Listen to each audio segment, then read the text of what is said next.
આપણા મોદીભાઈ હતા ત્યારે ઈ ઝોલો લઈને ગયા છે, ઝોલો લઈને ગયા છે ઈ શું કરવા? દેશની સેવા કરવા માટે ગુજરાતને ખાડે નાખ્યું.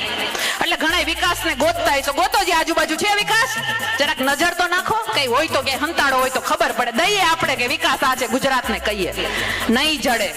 આ વિકાસ મોદી સાહેબના ઝોલામાં દેશ વિદેશમાં ફરે છે. આ એ વિકાસ છે, આ એ વિકાસ છે.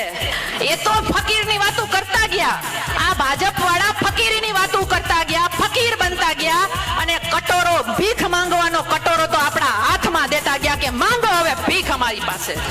હજી નહીં જાગીએ?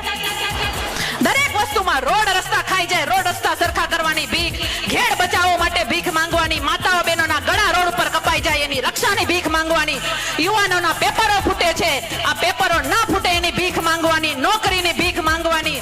હવે તો પાયમાલ થઈ ગયા. હવે આપણી પાસે કાંઈ નથી સિવાય આવું.